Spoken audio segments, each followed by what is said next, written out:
Então, vamos falar agora, depois de ter estudado a transcrição nos eucariotos, que tem aquelas histonas, as caudas de histonas, acetiladas, desacetiladas, metiladas, né? O The Histone Code. Nós vamos ver agora uma transcrição um pouco mais simples, que é a expressão gênica em eucariotos. Opa, a expressão gênica, quando a gente fala expressão gênica, é essa coisa criando um fenótipo, né? No eucarioto, você tem que posicionar a RNA polimerase, né? Modificar quimicamente a cromatina, posicionar a RNA polimerase. Aí a RNA polimerase começa a transcrever, tem uma coisa que é estudada só em cursos mais avançados, né? Ela faz uma paradinha logo depois que ela começa a transcrever e depois ela continua, isso é regulado também. Aí o RNA mensageiro, a gente vai ver na próxima aula lá, que ele é todo processado, né? Coloca uma coisa no comecinho dele, outra coisa no final, tira uns pedaços, e aí isso é exportado para fora do núcleo, aí produz a proteína, e a proteína nem sempre é funcional.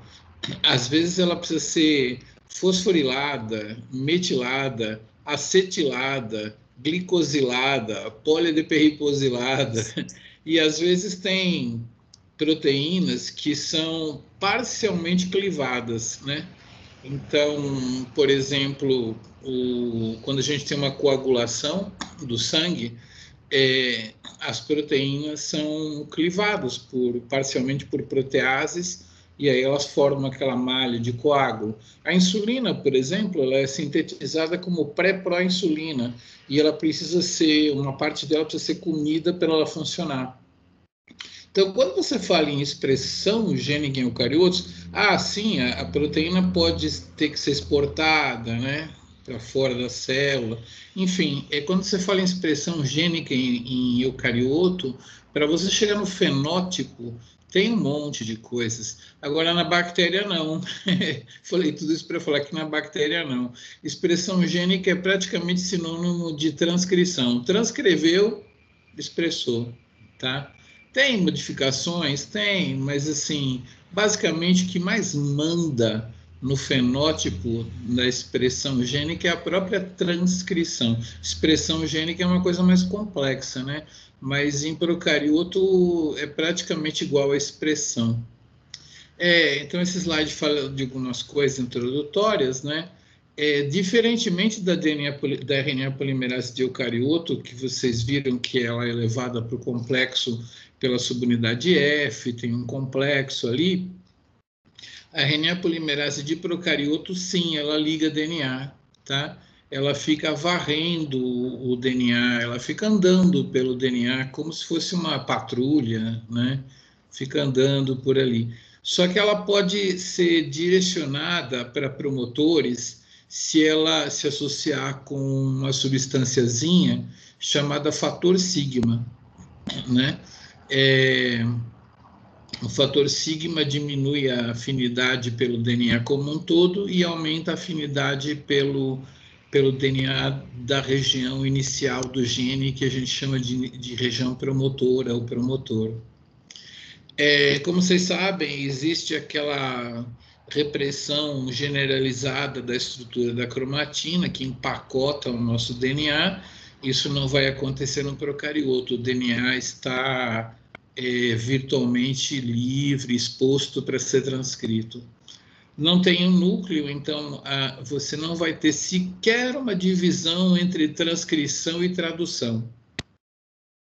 Numa bactéria, enquanto o RNA ainda está na metade de ser transcrito, já tem uns 4 ribossomos produzindo proteína nele, entendeu? Mas não perde tempo. A RNA polimerase nem chegou no fim do RNA, os ribossomos já estão ali usando ele. É muito louco isso. Portanto, que eu falei, a transcrição e a tradução são simultâneas, né? E uma coisa muito comum em bactérias é que a transcrição é policistrônica. Ah, nenhum professor de genética ensina mais para você o que é um cistro, né? Vocês tiveram aula com professores novinhos, então, mas é porque isso é uma expressão de muito antigamente, mas o que esse negócio quer dizer é que a bactéria ela tem alguns genes que na verdade produzem duas proteínas, ou três, ou quatro, ou cinco, ou seis, até 16 proteínas. Quanto maior o número de proteínas que ela produz naquele gene, é menos frequente, tá? Então, se você olhar para os genes de uma bactéria, muitos são genes que o RNA produz uma proteína só, mas existem genes aonde um RNA ele consegue produzir cinco proteínas, seis. A gente vai dar um exemplo. Então a transcrição é policistrônica. É como se você estivesse transcrevendo. Na verdade, você está transcrevendo cinco genes de uma vez só, né? Eu falei, acho que meio errado, não é que é um gene que produz seis proteínas. Você pode chamar isso assim mesmo, é uma unidade transcricional que, na verdade, tem quatro genes, cinco genes, se você quiser. O importante é que um RNA vai produzir cinco proteínas. Isso aí é chamado de operon. Essa unidade de transcrição múltipla chama-se operon. E a galera acredita que quando você é uma bactéria, por exemplo, que quer aprender a tocar violão, é fácil. Você pega o DNA de tocar violão de uma outra e coloca no seu genoma. Estou brincando com um conceito que a gente chama de transferência gênica lateral, né? Quando uma Escherichia coli pode pegar um gene de um bacillus, né? Na verdade, as transferências de genes em bactérias, elas são muito fáceis de acontecer, muito frequentes. Aconteceram muito no passado, as bactérias que você tem hoje trocaram genes pra caramba, né? E conforme você precisa, por exemplo, de cinco genes para tocar violão, aí você passa um só para outra bactéria, não vai conseguir tocar violão, né? Essa transferência só vai ficando eficiente se os genes de tocar violão começarem a ficar perto no cromossomo. E aí é interessante porque você passa um pedaço do seu cromossomo para outra bactéria, passa os quatro genes juntos. Então, essa é uma das teorias de por que os genes que fazem funções complementares foram ficando juntos na história evolutiva das bactérias. Tem uma outra hipótese, mas na verdade ninguém sabe direito como, só sabe que é assim, né? As bactérias têm muitos operons que são, na verdade, genes que produzem 3, 4, 5, 7 proteínas relacionadas com a mesma função. Você precisa daquelas 5 para fazer triptofano, por exemplo, né? O operon do triptofano tem 5 enzimas ali que estão juntinhas e essas 5 podem ser passadas de um organismo para o outro, e aí a outra bactéria fica com a síntese de triptofano. Então, o pessoal acha que foi por causa disso que os genes começaram a ficar juntos, por causa dessa grande mania que as bactérias têm de fazer troca de genes, né? Então, é isso daí. O eucarioto, o RNA sofre um monte de processamentos, nós vamos estudar os introns, calda de poliA, o CAP, e o RNA de procarioto nem dá tempo de ser processado, porque ele está sendo feito, o ribossomo já está traduzindo. E como eu falei, o papel primordial na regulação, né? Você expressou, quer dizer, você transcreveu, expressou, né?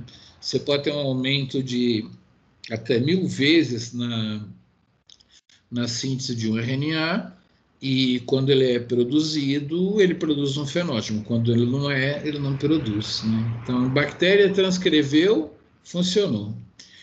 Esse desenho é um desenho antigo, cai em muita prova de algum teste de entrar na pós-graduação e tal, compara a expressão gênica em procarioto com eucarioto, né? Então, está denotando aí que o procarioto não tem núcleo e a tradução é simultânea. Vocês estão vendo lá, o RNA verde não foi nem completado, ainda está lá preso no DNA, né? Ainda está sendo acabado, e o ribossomo já está produzindo aquela proteininhazinha azul, né? O ribossomo que está na parte 5' ainda está com a proteína pequena. Aqueles outros estão com as proteínas grandes porque eles começaram pela ponta 5', mas já estão andando lá para perto de onde a RNA polimerase está transcrevendo.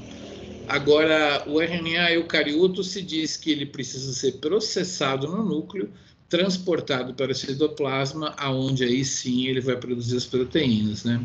Existe um trabalho que não é citado, eu acho, no Strayer, nem no Leninger, mas é citado no Biologia Molecular da Célula, que é um trabalho de Cook e Jackson, lá da Universidade de Oxford, onde vem a vacina lá, que mostraram que o RNA é fabricado dentro do núcleo de uma célula eucariótica em fábricas. São locais onde você produz muito RNA daquele gene, e existem ribossomos ativos ali, já dando uma testadinha no RNA, né? É um conceito novo, não está no Strayer, não está no Leninger.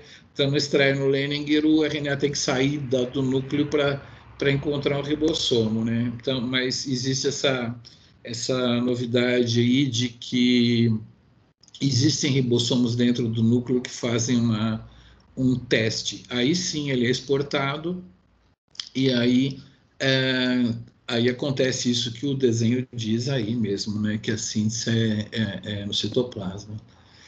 A gente estudou a estrutura da cromatina, né? Então, a gente sabe que o DNA eucariótico é extremamente compactado, e o procariótico não, ele está livre para ser processado. E ambos são sintetizados, né, os RNAs, a expressão gênica, são produzidos pela ação da RNA polimerase. E a RNA polimerase, ela tem uma evolução para o eucarioto, aonde ela é uma subunidade só, né? E incrivelmente é muito parecida essa enzima com a procariótica, né? É um pouco difícil explicar evolutivamente por que os ribossomos são diferentes, mas funcionam quase que do mesmo jeito, por que a RNA polimerase é tão diferentemente feita, mas tem a mesma estrutura, né? Na verdade, tudo isso veio de uma célula só, e logo no começo houve uma separação. Então, sabe como é que é, né? Se separa dos seus amigos, eles começam a ficar diferentes de você, né? Mais ou menos isso.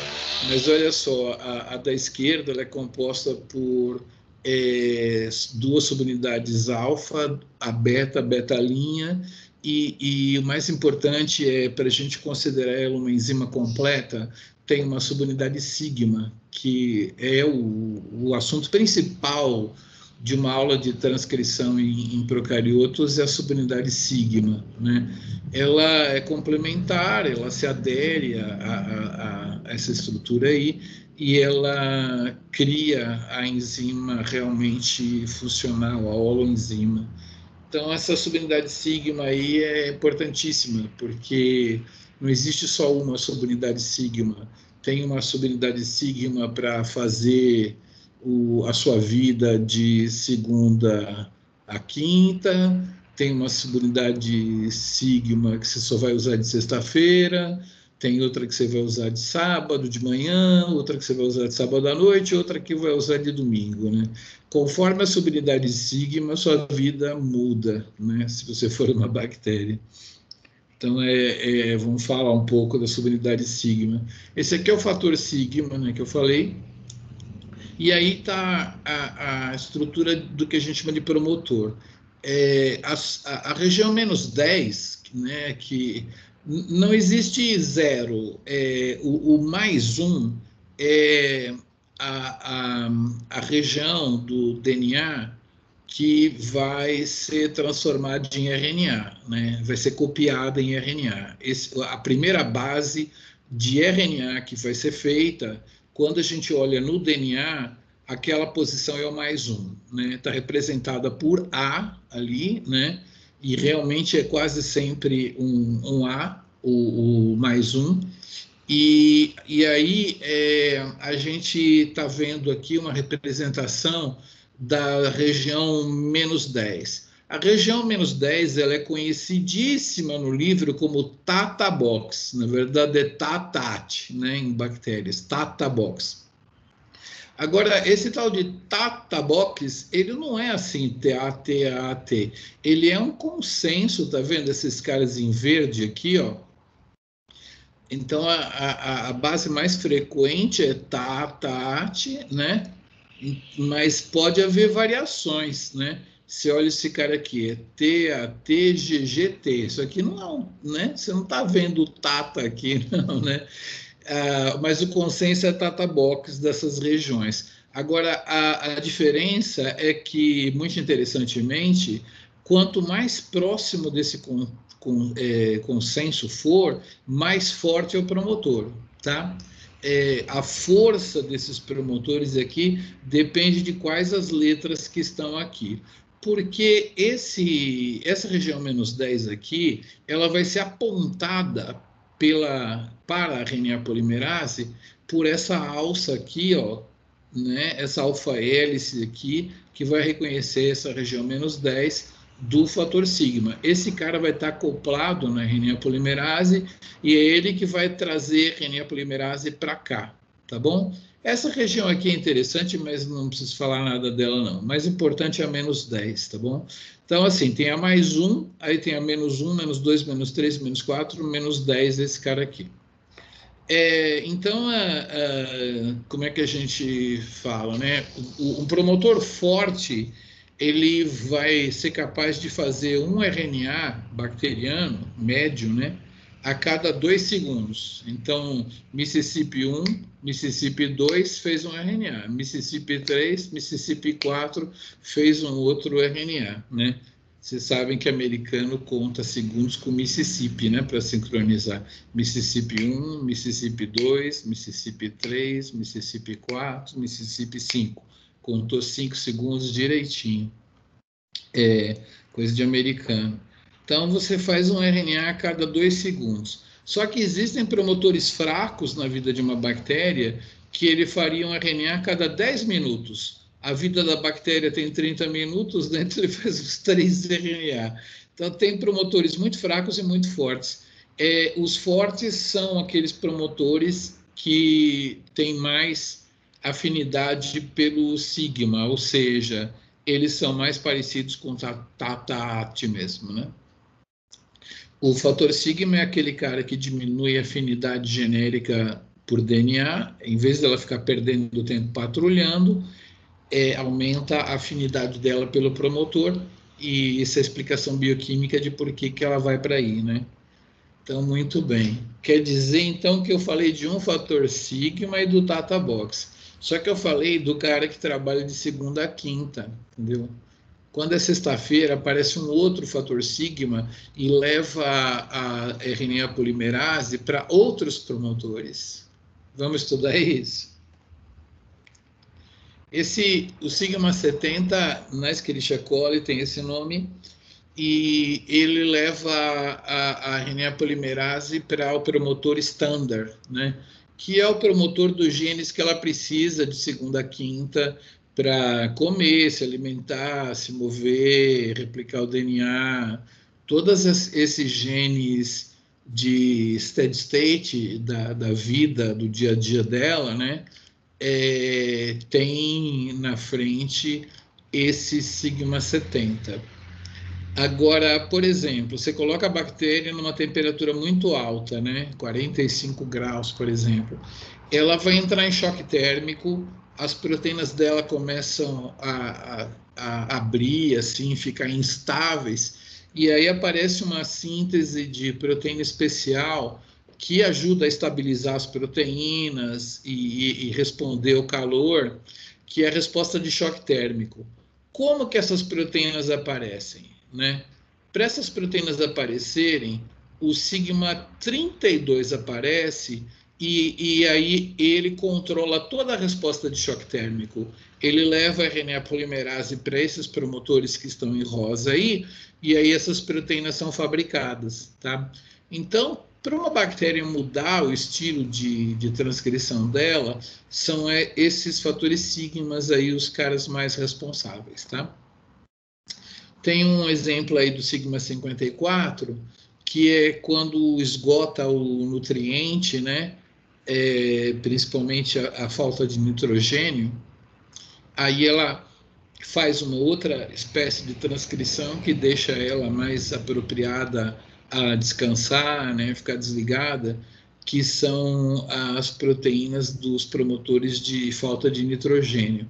Eles também vão tentar arrumar nitrogênio e tal, então todo o padrão de transcrição muda quando prevalece o sigma 54.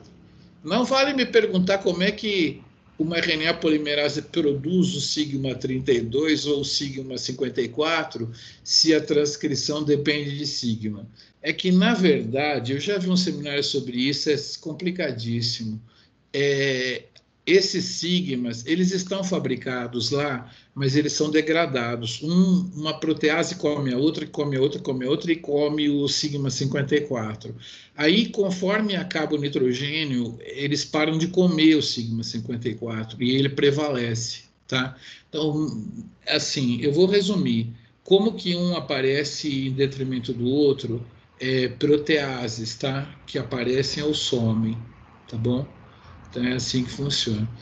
O 28 aí, ele controla genes de mobilidade e quimiotaxia, quando a bactéria tem que começar a se mover, né? Então é isso aí, acho que acabou a aula, basicamente.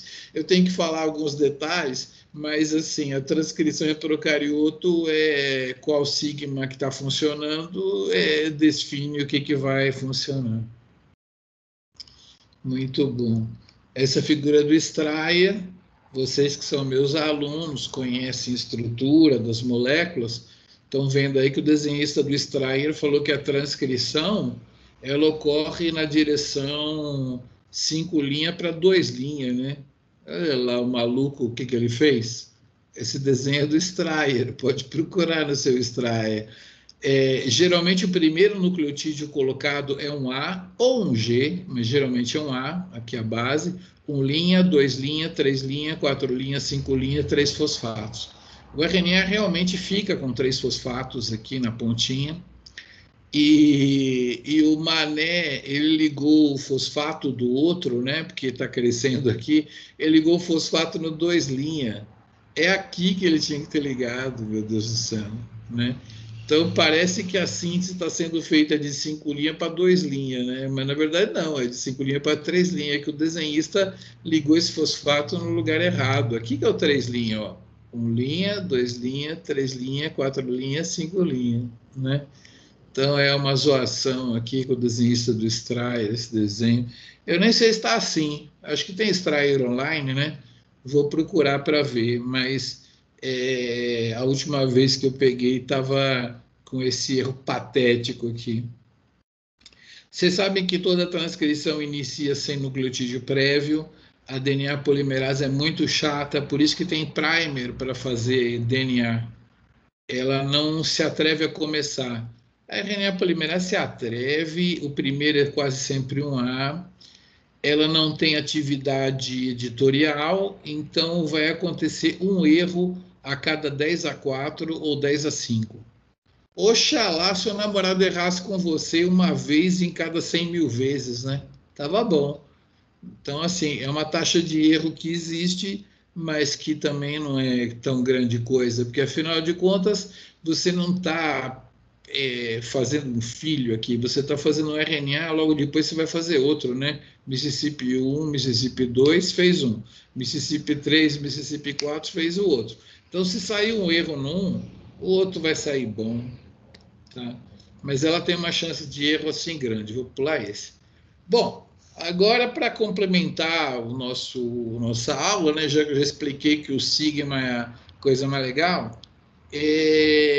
Na verdade, eu estava explicando como é que você começava o RNA. Agora eu vou falar como é que você termina o RNA no procarioto. Tem dois jeitos. Eu vou falar primeiro desse aqui, ó. É grampo, tá? Esse grampo não está no DNA. Não é que tem um grampo no DNA e manda parar, não. Não é. É um grampo que vai ser formado no RNA nascente, que a gente fala, no RNA que está sendo produzido. Então, você está produzindo esse cara verde aqui, ó, está produzindo, de repente, o próprio RNA, ele faz assim, tá? E faz esse grampo aqui. Na hora que ele faz esse grampo, ele empurra a RNA polimerase para o lado de lá e ela cai fora, tá? Então é um sinal do próprio RNA que fala que chega, entendeu? O próprio RNA fala, acabou, a RNA polimerase cai fora, ela cai. Isso é um dos métodos, tá bom? O outro método, em alguns genes vai acontecer assim, a RNA polimerase, ela sai sintetizando o RNA e a velocidade dela, você pode falar, seria constante. Claro que não. Dependendo da composição do DNA, ele abre mais rápido ou mais devagar. Então, a RNA polimerase, ela vai.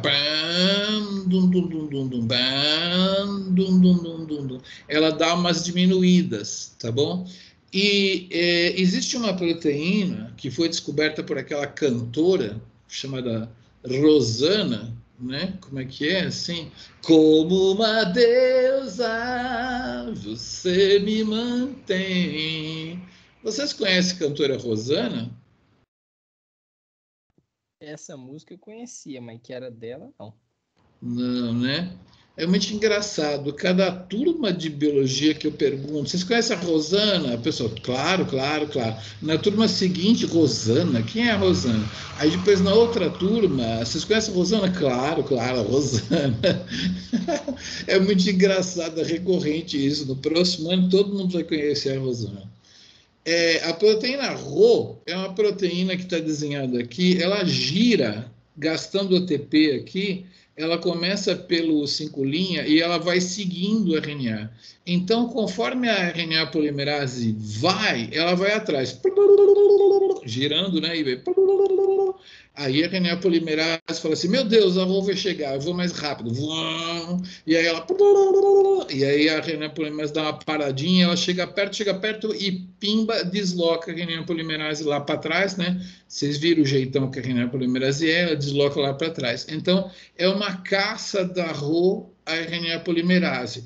Então, aonde o gene vai parar? Aonde tiver momentos aonde o DNA demora um pouco mais para abrir e a Rho chega e pega ela. Às vezes era para pegar no lugar, né? Mas a Rho consegue passar e vai parar só no outro, né? Então, quando a transcrição é terminalizada pelo método da proteína Rho, o RNA nunca para no mesmo lugar, né? Para ou numa lombada, ou na outra, ou na outra esquina, né?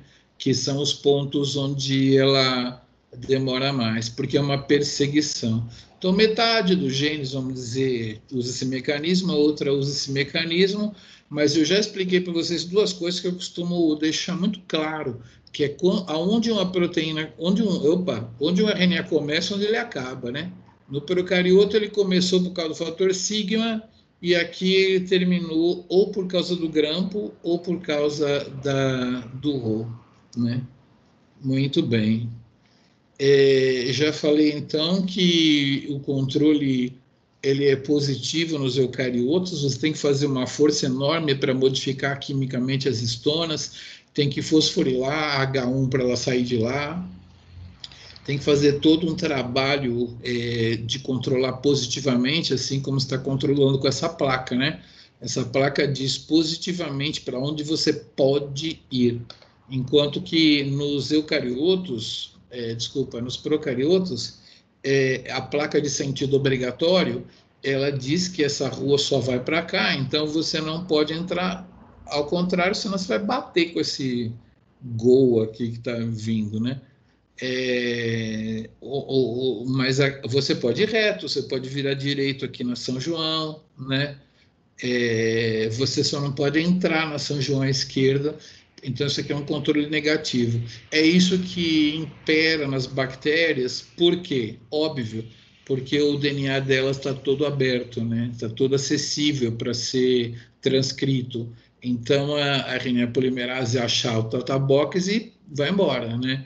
Só que existe uma sequência, aqui eu esqueci de escrever aqui, promotor, na frente do promotor tem uma sequência usada em procariotos que a gente chama de operador, que é uma região onde pode estar uma proteína sentada lá, igual esse elefante, e você não consegue transcrever o gene, entendeu? Controle negativo, tá? Você marca aquilo que você não quer que transcreva. Diferentemente aqui, onde você vai ter que fazer um controle positivo, você tem que saber que você quer esse gene e faz uma força enorme porque ele está soterrado. Aqui ele está todo exposto, você simplesmente vai lá e senta um elefante em cima dessa sequencinha. Vocês estudaram isso, não sei se lembram, mas vocês lembram de um operon, porque vocês estudaram o operon mais estudado no mundo. Qual foi o operon que vocês estudaram na Genética 1? Como chama o operon que vocês estudaram? Aí, genética 1 lá no início, Na pô. genética, não? Operon-Lac. O Operon-Lac ele foi tão bem estudado que ele está em todos os livros e é modelo na genética. Mas vocês sabiam que ele só existe em Escherichia coli e nem todas as Escherichias têm Operon-Lac? É um operon raríssimo nas bactérias, mas ele foi estudado pelo Jacobson, né, Jacques Monod, e eles publicaram trabalhos e explicaram como que funciona esse operador, né? Foi mais ou menos isso que eu te falei. Ele tem 3 genes, né? A beta-galactosidase, a permease, que vai deixar a galactose entrar na célula, e a transacetilase aqui. São 3 genes, são 3 proteínas que são produzidas por um único RNA, transcrito a partir do promotor, que está aqui, né? Esse desenho não está bom. Essa proteína I, o inibidor, ela é sintetizada mais para longe no genoma, ela age em trans e ela senta no operador. Eu tenho desenhos dela sentando aqui. E então, é claro, ele inibe, né? Então você tem que tirar o inibidor daqui e aí você transcreve, né? Então, assim, a transcrição do Operon-Lac se trata de você tirar o inibidor que está sentado no operador. Isso aqui é uma lactose, né? É uma glicose com uma galactose com uma glicose, na verdade, né? Se fosse se esse OH tivesse para baixo seria uma glicose, para cima é lactose, e então você tem a galactose, né? Você tem a galactose ligada na glicose, isso aqui é a lactose. E então, quando você tem esse composto, e só quando você tem ele, você vai querer tirar o inibidor daqui, né?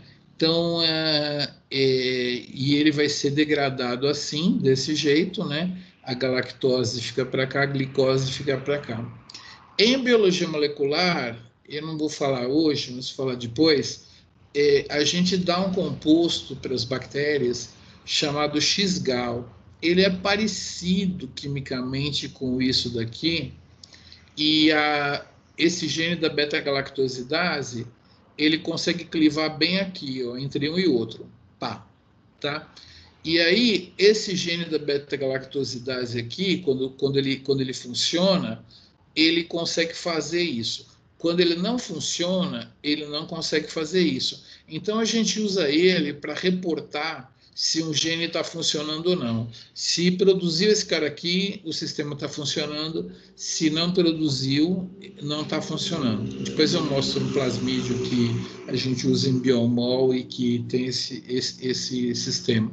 Mas, enfim, a beta-galactosidase, quando ela degrada o X-gal, esse cara ele dimeriza e ele começa a trocar a dupla ligação para cá, para cá, para cá, para cá, para cá, para cá, para cá, para cá. Quando ele começa a trocar essas duplas de lugar, ele desenvolve cor. Ele desenvolve a cor azul. É mais ou menos o mesmo mecanismo de um tornassol, de um papel que mede pH, sabe? Eles ficam mudando as duplas de lugar e aí produzem cor, né? Então, esse composto aqui, que a gente usa muito em biomol, chamado X-gal, ele é degradado pela beta-galactosidase e produz uma cor azul. Ele só vai ser degradado se a beta-galactosidase estiver funcional, tá? Então, na biomol, a gente usa esse sistema para fazer indicação de clonagem. Deixa eu ver se eu tenho o plasmídio aqui. Aqui não tem. Pois na próxima aula eu mostro o plasmídio que usa beta-galactosidase. A gente vai ver essas coisas. Então, esse aqui é o Peron-Lac e eu vou mostrar para vocês o inibidor. Aqui está o DNA de frente. Eu já mostrei para vocês o DNA de frente, né? Ele parece um tubo sendo visto por cima. E aqui você tem o inibidor do Peron-Lac. Não dá para sentir como é que ele funciona assim, mas é mais ou menos como se fosse um alicate, assim, ó, uma tesoura. Oi? Eu fiz a minha mãe enquanto começar a novela. A novela. Aqui vai ter novela, está no SBT aqui. Então, então esse inibidor ele parece um alicate e ele faz meio tchum no DNA e ele aperta o DNA aqui, né? Mais ou menos um alicate de pressão aqui assim. Aqui é a região do operador, nessa sequência aqui, aqui mostrando o bind, então, mas só para mostrar ele ligado, porque agora eu quero mostrar uma coisa. Quando a lactose chega, ela é transformada em alolactose, que é essa daqui. Ela sofre uma mudancinha aqui assim, né? E essa substância aqui, de verdade, ela entra aqui dentro do inibidor e vocês estão vendo aqui duas cores, fica difícil para o homem falar o nome dessas cores, mas é uma cor meio roxa, né? Lilás, né? Uma cor lilás e uma cor laranja, vamos dizer assim. A diferença é tão pequena que parece que deu uma borrada, mas na verdade quando esses caras eles entram aqui, elas mudam de conformação, né? Elas fecham um pouquinho, abre aqui em cima e esse cara solta, tá? Então, aqui está o lugar onde a alolactose ligaria. No laboratório, quando a gente quer soltar o repressor, a gente trata com esse composto aqui, IPTG. A gente tem um monte no laboratório que a gente coloca ele e ele simula uma alolactose, só que ele não é degradado como a lactose e a alolactose seriam. Então, ele entra aqui e ele quimicamente altera a estrutura e esse cara solta, tá bom? Então, molecularmente, como eu falei para vocês, vocês já tiveram isso na genética, que eu sei. Todo mundo lá fala do Peron-Lac e fala do inibidor. Claro que na genética eles não vão mostrar para você o inibidor colorido de laranja, né? E ele um pouquinho mais para lá, colorido de lilás, né? Esse negócio meio roxo aí é lilás, tá, meninos? Não é roxo, não. Isso é roxo ou lilás, hein? Eu não sei, só apelando para as meninas aí. Mas, enfim, são duas cores diferentes, né? E aí eles fazem assim, nheque ou nhoque, e quando faz nheque ele solta e cai fora. Então, eu estava falando isso porque, como eu sou da bioquímica, eu tenho que contar para vocês como é que ele solta, entendeu? Não adianta eu falar, a alolactose entra lá e aí ele muda de conformação. Preciso mostrar a conformação, né? E ele solta. Mas eu estou dando um exemplo que a genética também dá de uma substância de baixo peso molecular, que é esse cara aqui que a gente usa no laboratório, e ele faz isso aqui soltar, tá? Agora, para completar a aula, eu vou dar um exemplo de um cara que vai entrar aqui e vai fazer o inibidor grudar, tá? É diferente. Mas, assim, a biologia é cheia de mecanismos que podem ser usados de um jeito ou do outro, tá? Vocês vão, se não notaram isso ainda, vão ver que a biologia é assim, né? Você pode colocar a substância e ela morder o DNA, ou colocar a substância e ela soltar o DNA. Depende da estrutura da proteína, como ela evoluiu. Agora eu vou contar para vocês. Primeiro tem que falar como é que o Operon-LAC é ativado, né? O RNA do GNI, ele faz uma proteína e bloqueia o operador igual ao elefante. A RNA polimerase gruda no promotor, mas não consegue andar. Ela fica tum, tum, tum, tum, tum, tum. Todavia, se você colocar o indutor, né, que é a própria lactose, ela tira esse cara daqui. Quer dizer, na verdade, o desenho está muito mal feito, né? Parece que a lactose pega o cara e transforma ele numa coisa que não ligaria. Na verdade, a lactose consegue tirar o cara de lá mesmo. E aí, quando ela tira, a RNA polimerase consegue andar, né? E ela conseguindo andar, ela produz o RNA, e como eu falei para vocês, é policistrônico, né? Essa parte produz uma proteína, essa parte produz a outra, essa parte produz a outra. E, incrivelmente, as três proteínas estão relacionadas no trabalho delas, entendeu? As três jogam no meio de campo e são relacionadas lá. Por quê? Porque a evolução aproximou os genes que fazem as mesmas coisas, porque como eles são transferidos de um lado para outro, quando eles estão próximos, eles acabam transferindo a função, então eles se perpetuam melhor, né? Seleção natural, tal, é um modelo. Esse aqui é o Operon-LAC, mas eu queria falar agora do correpressor de purina. Quase terminando a aula, a biossíntese de purinas, vocês não vão lembrar muito bem como é que ela é feita, não, né? Mas essas purinas, elas são sintetizadas a partir de hipoxantina. Hipoxantina é o precursor de guanina e é o precursor de adenina também. Então, esses promotores, eles são mais legais do que o Operon-LAC. Esses operadores são mais legais do que o Operon-LAC, porque o Operon-LAC ele existe só uma vez no genoma da Escherichia coli aqui, tá? Enquanto isso, o operador PUR de purina, ele existe em 20 sítios diferentes no genoma da Escherichia coli. Pode contar: 1, 2, 3, 4, 5, 6, 7, 8, 9, 11, 12, 13, 14, 15, 16, 17, 18, 19 e 20, tá? Então, assim, ele é mais legal.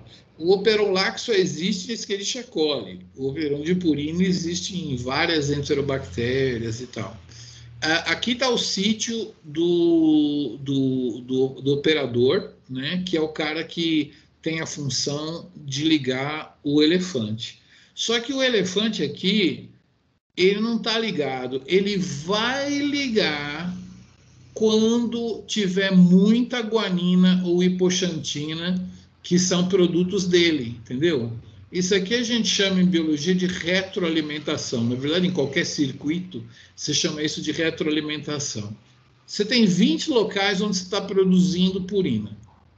Se tiver muita purina, que a hipoxantina é o precursor, ou guanina, a adenina não entra nesse mecanismo de inibição, mas ela é produzida também junto com esses caras, né? Mas a hipoxantina ou a guanina, elas conseguem grudar no correpressor e ele gruda aqui. E aí, com o elefante em cima do operador, não tem transcrição, tá? Então, basicamente, é um controle de feedback, porque quando você tem muita guanina ou hipoxantina, você não precisa produzir.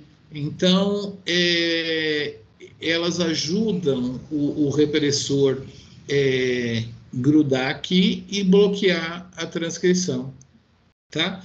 Então, assim, eu falei dos fatores sigma, mas vocês estão vendo aqui que no início do gene tem um operador e existem esses correpressores, né?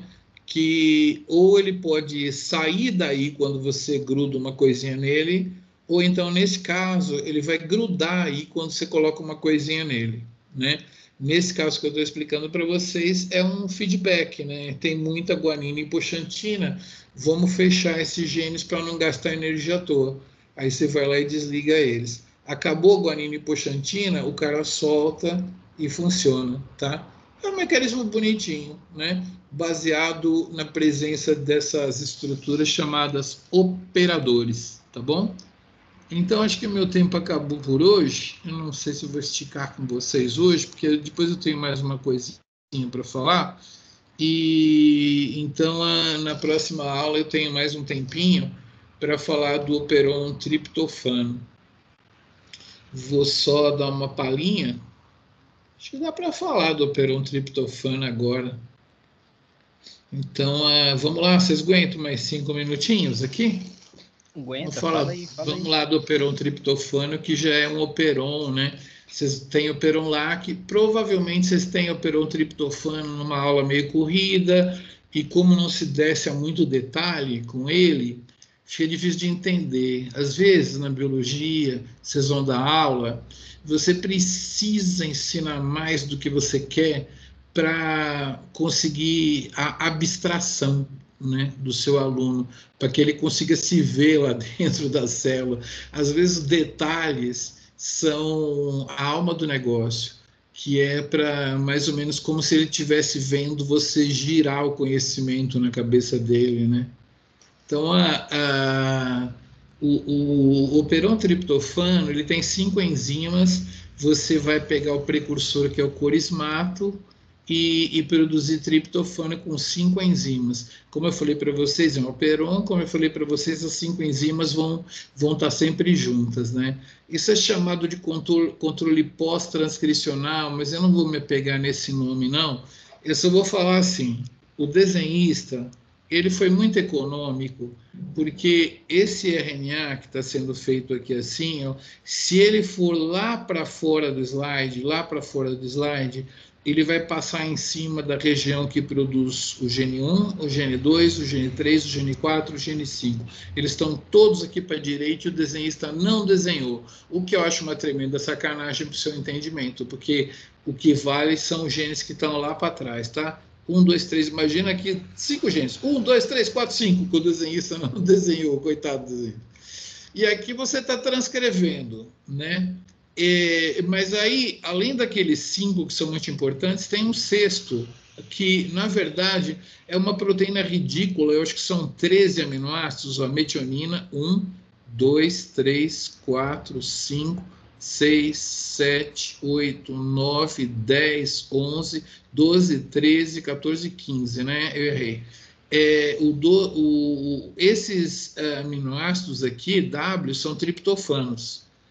Essa sequenciazinha aqui, ela produz uma proteínazinha ridícula que tem 2 triptofanos nela.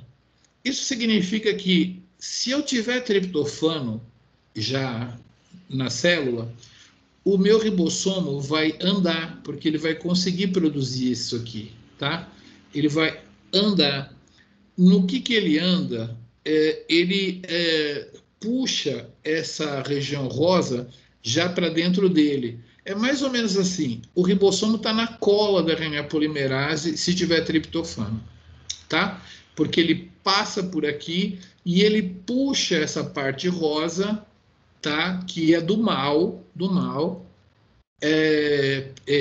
na verdade, ela vai fazer uma coisa que meio... Não, ela é do bem, a rosa, desculpa, ela é do bem. Puxando a rosa, você vai fazer aquele famoso grampo que eu contei aqui, que é o grampo azul. E esse grampo azul, quando ele encalha aqui na RNA polimerase, ela cai para o lado de lá e paralisa. Tá bom? Então, aula de biologia molecular. Fez a proteína, o ribossomo está na cola da RNA polimerase, puxa a rosa, forma o grampo azul, para a transcrição. Aula de biologia. Tem triptofano, para que eu vou sintetizar mais triptofano? Entendeu?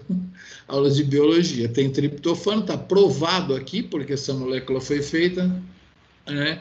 Para que eu vou sintetizar mais triptofano? Agora, aula de biologia. Não tem triptofano.